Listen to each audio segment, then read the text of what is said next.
And let's get something very clear right now in your little show, Piers. I don't fear the groomers. I don't fear the corrupt politicians, and I definitely do not fear the dirty Muslims. Oh my God, she's so unhinged. Now, guys, up next, we are going to check in with the Piers Morgan Uncensored Show and their latest really unhinged discussion interview with a MAGA influencer who cosplays as a congressional candidate. And frankly, I think her career is probably over after this thorough dismantling from Piers Morgan. So this woman's name is Valentina, Valentina Gomez. She is a Twitter troll who occasionally runs for Congress so she can take people's money in the form of campaign donations, I'm sure. She ran in Missouri, I believe, and got about 7% of the vote. But now she's switched to Texas. I guess we're just carpetbagging openly. Her campaign strategy seems to be to just say the most vile, low IQ, broad, bigoted statements imaginable for attention and clicks. And it's working. She's got over 600,000 followers on Twitter. And here is the campaign video she put out that earned her the attention of Piers Morgan and ridicule from across the internet. I think you'll see why when we take a look. Let's listen. Texas, I've officially filed to become your next congresswoman. So the choice is yours. Vote for me so we can kick every dirty Muslim out of Texas. Save your daughters from getting by Mohammed and protect our soldiers from getting murdered in broad daylight. Let me be very clear. We will make Texas the worst place for groomers, terrorist Muslims, and illegals to live in, so help me God.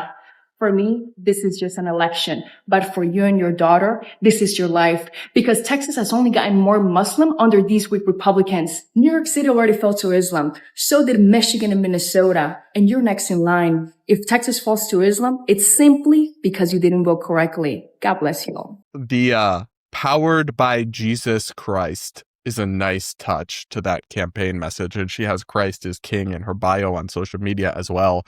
And y'all know I don't like to speak about religion because it is not my area of expertise.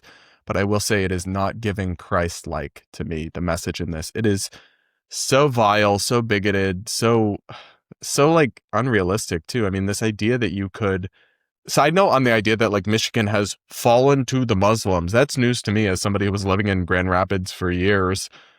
I didn't really see very many Muslims around me. I know there's Dearborn. There's like one part of Michigan that has a lot of Muslims, but like it's a big freaking state. And the idea that it has fallen to Muslims is a little absurd. And just this idea, oh, we're going to kick all the dirty. First off, calling all Muslims dirty is not true. It's just wildly gross. It's just kindergarten level mudslinging. And then, oh, we're going to kick them all out of Texas.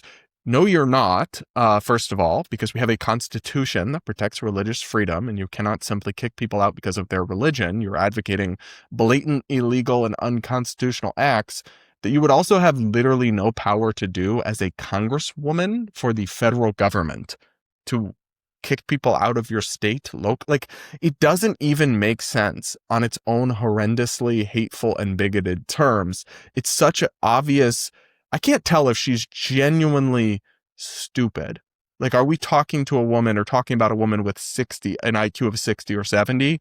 Or is it all just a bit and she's just grifting for fundraising and to go viral for attention? I think it's probably the latter, but when you listen to her speak, her verbal IQ is incredibly low. And it would almost be hard to imitate that if you're not actually like borderline brain dead.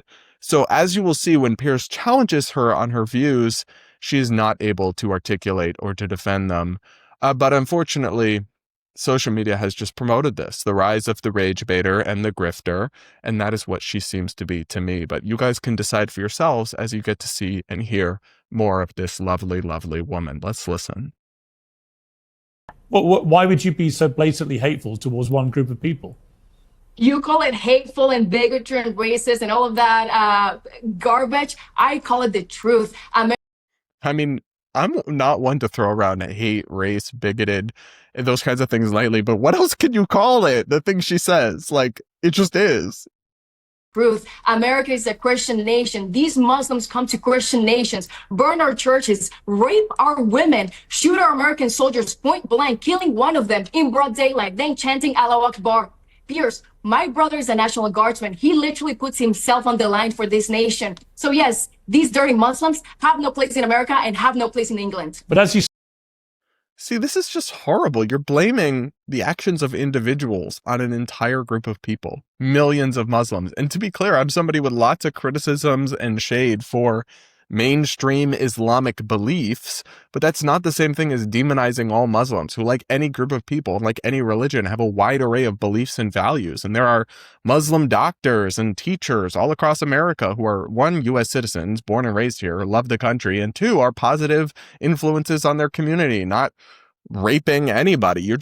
You're, I don't know, she just comes off as not even like I'm open to some hot takes on like Muslim immigration or these other kinds of things. I'm not somebody to clutch my pearls, but she just does it in such an obviously discriminatory and divisive and low IQ way that it's tough to watch.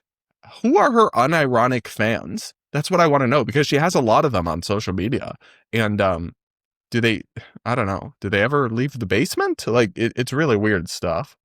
But as you speak, you see, I'm just seeing a brazen Islamophobe. And people say that phrase doesn't exist. It doesn't. And I'm sure you find it funny, but I think you can make perfectly pertinent points about what's happened here without descending into such vile hatred towards an entire religion. And there are 5 million Muslims in the United States. Why would you want to categorize them in such a grotesque manner? Oh, and those 5 million Muslims should definitely go back to their 56 Muslim nations. And let's get something very clear right now in your little show, Piers. I don't fear the groomers. I don't fear the corrupt politicians. And I definitely do not fear the dirty Muslims. Oh my God, she's so unhinged. She just brings up unrelated stuff. She says, your little show, Piers, as if this isn't one of the biggest shows in all of media, and as if he's not exponentially bigger than she could ever hope to be.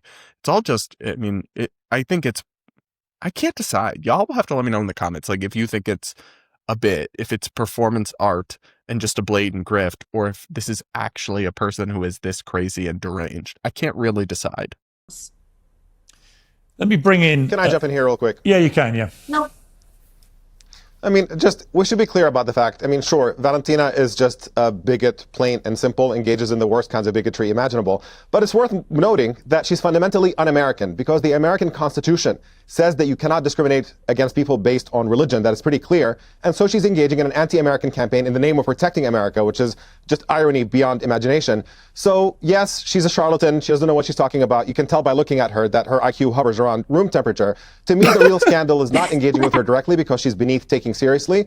But the problem is with the GOP, that you have a major party in this country having a candidate running under its flagship, engaging in this kind of really incredibly hateful, incendiary rhetoric, and they do nothing about it. So a couple thoughts on what Omar said there. And he's somebody who's like a left-wing progressive, so I don't generally agree with most of his perspectives. But at the very least, I do agree with what he said about freedom of religion being a pretty foundational American principle. And it is deeply ironic, same with the First Amendment, to be actively campaigning in defiance of those things, yet you're claiming that you're like the pro-America candidate. You're obviously not. Obviously, Americans believe in religious freedom for Muslims, for Christians, for Jews, for atheists, and beyond. And while we can have a conversation about cultural assimilation and immigration, and if some groups that are coming here have more problematic views on certain issues than others, I'm open to all of that. I'm not one to shut down these conversations because they're problematic or anything like that. Simply saying get all the Muslims out is absurd and immoral and evil, and also obviously illegal and unconstitutional. So you're not a serious person, and you're openly a hateful person. So I agree with Omar's criticism there. I'm not sure exactly what the GOP is supposed to do about it in his sense. Like, maybe there's an element here who I don't, but for example, when she ran in 2024 as for the Secretary of State position in Missouri as a MAGA Republican or what have you, I believe, and I'm reading here from NBC News, she finished 6th in the 8-person primary with 7% of the vote.